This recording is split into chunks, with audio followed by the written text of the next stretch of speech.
let's get started. Welcome to Crypto Corner. In today's episode, I wanted to actually do a video about Polkadot, a deep dive into the Polkadot ecosystem and some of the projects that are involved in it, that are still in their early stages of development. And to discuss this, I invited my friend Claudio from KryptosChain, who is an expert on the Polkadot ecosystem. His YouTube channel is heavily focused on bringing the latest news and updates about these projects that are involved. So we just had a chat about Polkadot, Kusama, Moonbeam, Imbue, and other cool up-and-coming projects on Polkadot. If you're looking for insider scoop, make sure that you watch this video until the end. So without further ado, I'm jumping straight into it. All right, well, Claudio, thanks for joining me today. Now, your favorite ecosystem is Polkadot. So, of course, I'm going to start with the obvious question, why? What exactly is attracting you to, and I mean, I don't really pick favorites, but of course, as we work with cryptocurrencies, we do end up having, certain favorites, or at least respecting certain projects more than others. So tell me why Polkadot? Absolutely. Yeah. First of all, thank you for having me on. It's a pleasure to be here and hopefully to help the viewers learn more about Polkadot and Kusama. So the reason why I chose Polkadot is because it's an interoperability ecosystem, which means it's all about making it compatible with the existing native blockchains that are out there at the moment, such as Bitcoin, Ethereum, Cosmos, Cardano, and other ecosystems that are out there, even Solana. So I really like this idea of having this whole ecosystem of interoperability. And I think this is the future. This is the way forward. I just don't think one blockchain is going to win. I think it's something that we need going forward.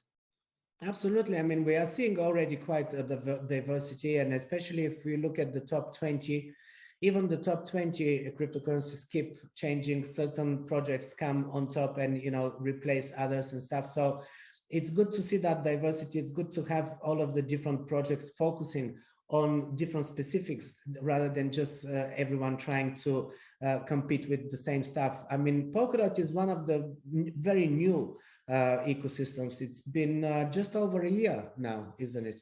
A little bit. Yeah. They launched towards the end of 2021 towards the end of 2020 is when they launched, and then in 2021 they began right at the very end of the year. In fact, they began what are known as the Parachain auctions, which is something that I want to get into more detail about, because that's the core importance of the Polkadot ecosystem. I mean, without the Parachains, Polkadot is just a layer 0 solution, which is just a base blockchain with nothing on top. Yes, exactly. And I did a short video where I explained the basics of Polkadot, but you can actually give us a kind of more details in how the parachains are operating. It's basically like satellite chains that really make that Polkadot do what it needs to do, this whole interoperability between blockchains, which is important with all of the different projects these days. It is important to actually have these kind of connections or mediators, if you wish. Yeah, absolutely. No, it's true. And basically the way it works is you've got Polkadot, who has the base layer 0 blockchain, also known as the relay chain. I know this language may be a bit difficult for people that are non-technical, but they call it the relay chain, even though it is really a blockchain. So basically on Polkadot, there's nothing that you can build. However, what you can do is you can have layer 1s blockchains, or also known as side chains, which can be built to connect to Polkadot. So what Polkadot offers them is security, stability, for example, but you cannot actually develop something which is using the actual Polkadot blockchain. So you can only use those layer 1 blockchains, and that's where these parachains come into play. However, to become a sidechain or a parachain on Polkadot, you need to go through what are known as the parachain auctions, and that's where the beauty comes into play, because to actually win a parachain auction, you need to have either the support of the community by them voting, by locking up, say, their DOT, which are the coins, for 22 months, which are almost 2 years. As you know, it is a very long time, so it's not easy for people to commit to such a long waiting period. Or the other option is if you're the CEO of a project and you want to have a lot of DOT, you're a millionaire maybe, and you're going to contribute all that DOT, lock it up, then you are guaranteed a spot. But of course, the majority of people prefer to go with the option of what is known as crowd loaning, which means you or me are the ones that are actually contributing to these parachain auctions and helping a project become a parachain. So that's the beauty of it. So what does actually happen? So let's say, for example, you've got project A and project B who are competing in the auctions. The auction runs for 2 weeks. And there's a specific time where there's like a cool-off period where even though you're contributing, they are not actually winning any bids. So they're basically winning bids. That's how it actually works, because it's like a real auction. But so the way it works is you can contribute to what is known as this crowd loan. What you do is it tells you when you contribute using your wallet, it tells you what number of tokens you can expect to receive from this specific project. Because at the end of the day, if you're going to help a project win a Parachain auction, you need to receive something in return. Otherwise, why would you contribute to their crowd loan, right? So this is what they're doing. They're basically giving you their tokens. Think of it as kind of like an airdrop, but instead of an airdrop, you are receiving these tokens because you're locking up your own DOT for these 22 months. So you are not giving the DOT to the team. The DOT goes to a specific address, which is locked by the relay chain, and is managed by the relay chain. It is something that is automatically using a timer, and it's going to automatically return the DOT back to you when the 22 months pass, basically when the lease expires, because these parachains have a lease for 22 months, so they don't get to stay as a parachain forever, right? They do offer that opportunity to somebody else to take their spot. So that's the interesting part about it. I didn't actually know about that. I didn't realize that they have this expiry time limit on how long they can be. I thought that once they win the auction, they actually just join the ecosystem and they're there. No. And the beauty of it is that what they do is just before the lease expires, they usually use the treasury funds for the next lease to expand for another 22 months. So they don't usually hold another crowd loan, because they only have a certain amount of tokens that are available for the crowd loan and allocated to this crowd loan, usually between 10% and 30%. Some projects are more generous than others, but the majority are around 10-15%. Now, if I can switch a little bit, because I spoke about Polkadot, you understand how the parachains work. Now, there's also what is known as a canary ecosystem, or maybe you could think of it as a testing ground known as Kusama. Think of this as an exact copy of Polkadot. So everything I've just explained to you about how the parachain auctions work is exactly the same on Kusama, but there are some small differences. So the idea is the same, but the technical part differs. So instead of actually locking up DOT, you have to lock up the Kusama coins, also known as KSM with the ticker symbol. And instead of locking them for 22 months, you lock them up for 11 months. And then instead of the auction lasting 2 weeks, it only lasts 1 week. And that's the interesting part. And so me personally have contributed a lot of KSM to these Kusama crowd loans, because these were the very first ones, the ones that have begun back in June of 2021. And there have been some very, very good ones that have given us very nice returns if you had contributed to them. Well, with Kusama, it's interesting actually, because I was really bullish on Kusama, and last year I did very well with it for some time, but I think in the last 6 months, Kusama's not really done very well in terms of purely on the charts, in terms of trading. So I exited all of my positions. Now, fundamentals aside, of course, it is a good project and everything, but fundamentals aside, do you think Kusama is bound to do anything big in terms of value appreciation this year? Do you expect this year? I don't think so. It could be or it could not be. It depends, because the issue with Kusama right now that I'm seeing and that I have noticed is there was a lot of demand early on, and this is mostly from the projects that have been developing and have been planning a parachain for the last, I don't know how many years, maybe even before the Kusama, maybe from the beginning when Kusama got into existence, right? They had some plans that they were going to launch there. But the issue is that all those have now become parachains. Well, we could say this is something good because it helps the ecosystem grow. But now the problem that we're currently facing is a lack of marketing from the founders' side, from Parity Technologies, which are basically the people, the corporation on top of Polkadot and Kusama who have developed it. And so their lack of marketing, although they're working on it, has actually caused this kind of issue now where we've got auctions running, but we don't have any competitors. Like sometimes you may have just one specific project that wants to compete and they've got nobody to compete against. And so they've got a really low limit of Kusama that they have a cap of. For example, let's say they're happy to get a maximum cap of 15,000 Kusama instead of 100,000 or 200,000 as we used to have for those other projects at the beginning. And so they can win an auction so easily because they don't have any competitors. So if they begin the auction and then they run for a full week with some Kusama contributed, they can already win. And so people are not seeing that kind of demand anymore, and they're not seeing the gems.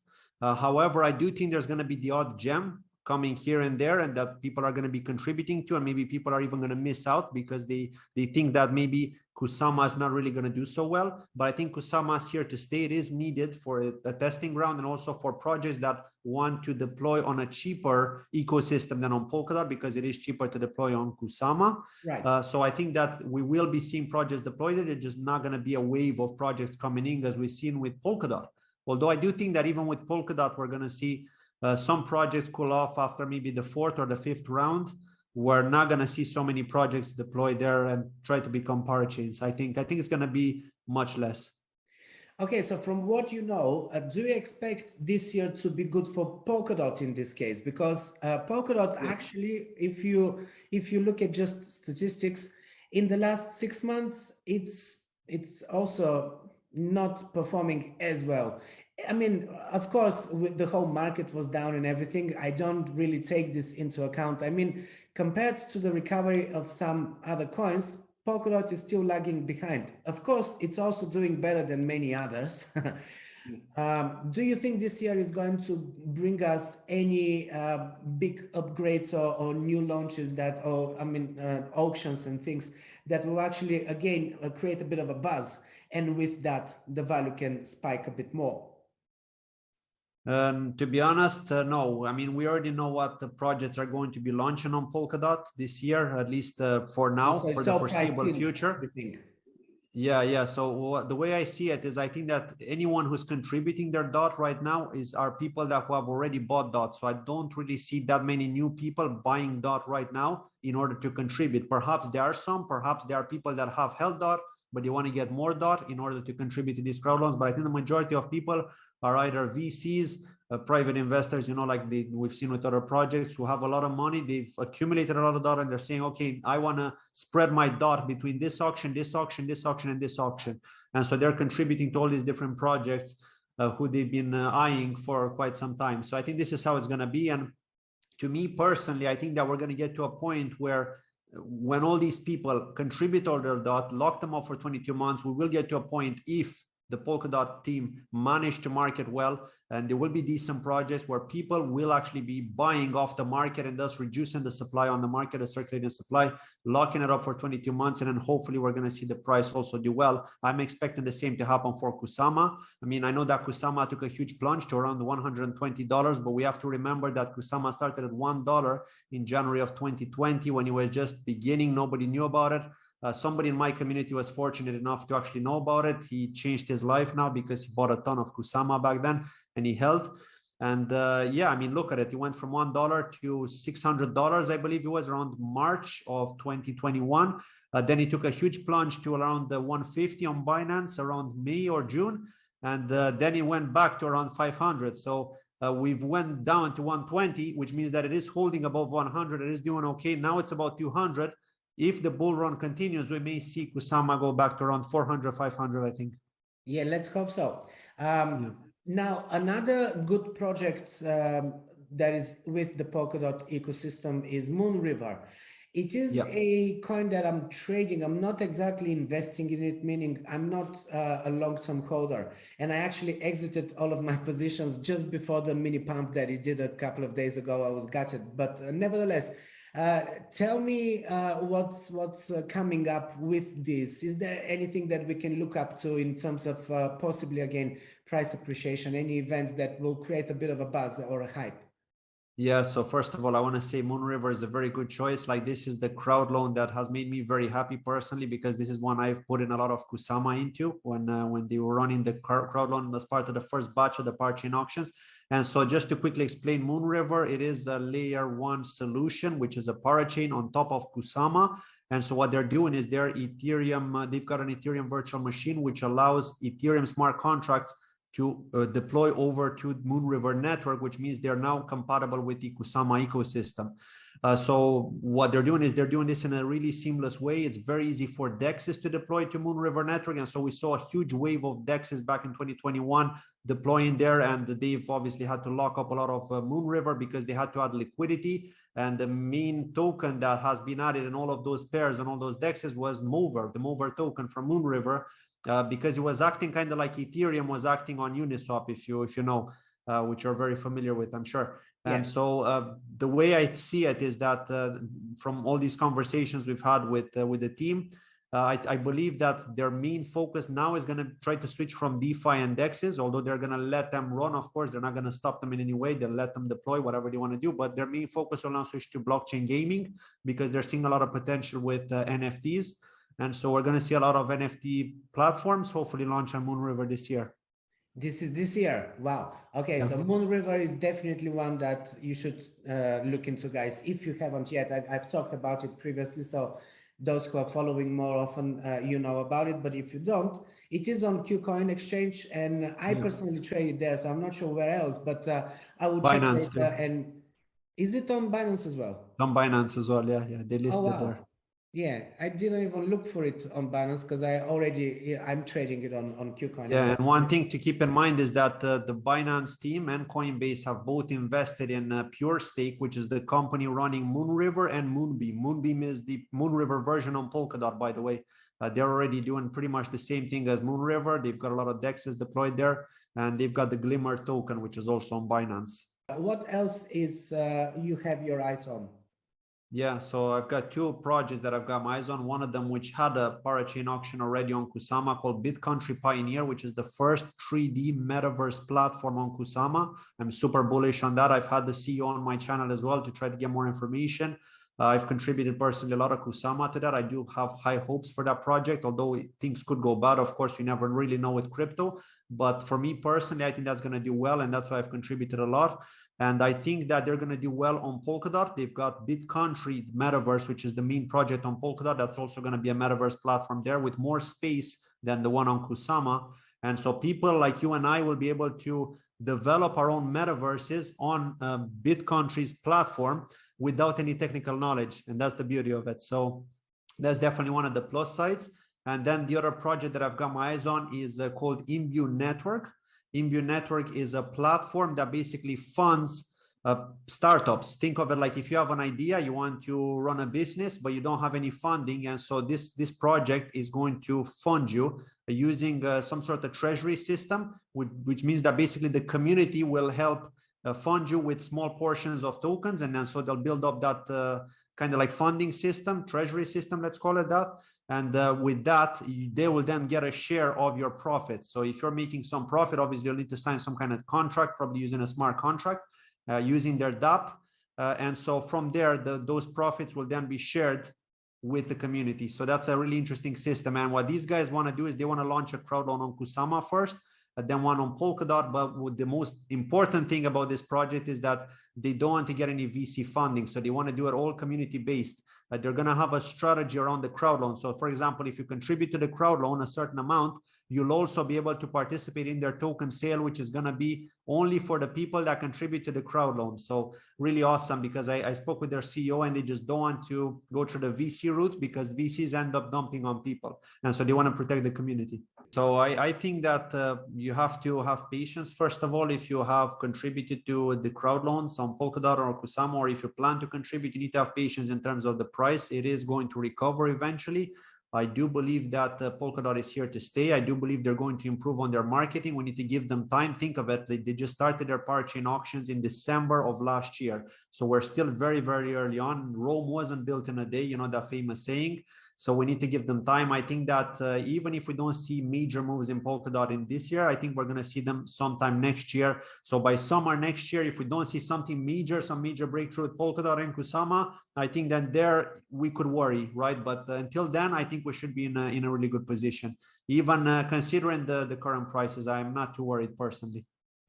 Well, I mean, if we're talking here long-term game plan, then these prices right now are ideal because it is still in the low end. It's close to lower support and everything. So this could be a good long-term strategy then. Yeah, so auctions run every 2 weeks. So for example, right now you can contribute to an auction. As an investor, is there a way to actually know which is most likely to win? Of course, there will be a few of them, but can you at least guess one or two? Is there anywhere forums or anywhere that you can actually find out what the community is thinking, how which project has the biggest chance of actually So first of all, you look at the number of contributions, because in order to win an auction, you need to have the most contributions in DOT or Kusama in the case of KSM. So if you have the most contributions when the auction begins, you will be winning the bids. That project will be winning the bids. And there's actually a section in the wallet, in the Polkadot web wallet, where you can see project X is winning the bid with this block. Then when the next block comes, the same project is winning another bid. Then when the next block comes, the same project is winning another bid. So this is how you know. However, there could be a situation where on day 2, another project has more contributions than that project that's winning the bid. And so in the details, you'll see that the new project is winning the bid from this specific block, because it's from the moment that they took over in terms of the total number of contributions. However, there's one other important aspect that I didn't talk about, and that's, for example, with Kusama, is the same on Polkadot, but the time frame is different. So on Kusama, the auctions run for 5 days. However, only there's a cool-off period for 2 days, which doesn't count, but they are the first 2 days of the auction when it begins. Those are the most important bidding days. Why? Because 100% of the blocks that are being won are the blocks that count towards a possible win, which is chosen at random, because the whole system uses the candle auction system. So they randomly choose a winning block. So the first 2 days are the crucial ones, because 100% of the blocks are chosen. From the third day, it gradually drops. So it could be 80% of the blocks. So if you're unlucky enough and you are a project that's now in the lead, in the third day, you're winning the blocks, perhaps you're not going to be chosen because it only chooses 80% of those blocks, right? So that's the beauty of this auction system. And then it gradually drops more and more and more until the 5th day, when it doesn't even matter anymore. Well, thank you, Claudio. Thank you for joining me. Thank you for your time. Thank you for having me. Anything as just one last thing before you leave, tell me what are the top 3 projects right now that you are either trading or investing in? Yeah, so Moonriver is my #1 pick. That's my favorite. Obviously, it made me very happy, so I plan to hold that for next while. Of course, I have swapped some for Kusama, and then I would say the second one would be Akala. Right now, I think Akala has a lot of potential. It is a DeFi platform on Polkadot. And then the third one is BitCountry Pioneer, which I've got my eyes on. I'm waiting for that to begin trading, and it's also because of what they're building. So a metaverse platform, the very first one, on Kusama. So I want to see the effect it's going to have. And based on that effect, based on that impact, I think that's going to play an important role in how BitCountry on Polkadot is going to be when it comes to the crowd loans. I mean, if BitCountry Pioneer will do very well, then people are going to be motivated to lock up a lot of DOT in BitCountry on Polkadot. Do you know which exchange is going to list it? Have they announced anything? Yeah, BitCountry Pioneer is going to be on KuCoin and on Gate. Perfect. Because one other thing I forgot to mention, if I could just say it now, is that the beauty of the crowd loans is that you can actually tell in advance which exchanges are going to list them, because it's the exchanges that support those specific crowd loans that are going to list them after when they win, because they have to distribute the tokens to the investors, and so they list them. Until now, we haven't had any issues with that. Every time an exchange has supported that crowd loan, they have actually listed if they won a Parachain auction. Perfect. This is exactly what I needed to know. Thanks again. Thank you for joining me, and thank you guys for watching. Thank you as well. Take care. Bye-bye. So there you have it. This was our chat with Claudio from KryptosChain. Make sure that you follow him on YouTube and Twitter. You can grab the links from the description below. Thanks for staying until the end of this video. I hope it brought value to you, and if it did, share it with someone else who would also benefit from watching it. Also, don't forget to leave a like and a comment below, and do check the rest of the links in the description below. Tomorrow, I'm coming to you with another great market analysis and news updates. So I'll see you then.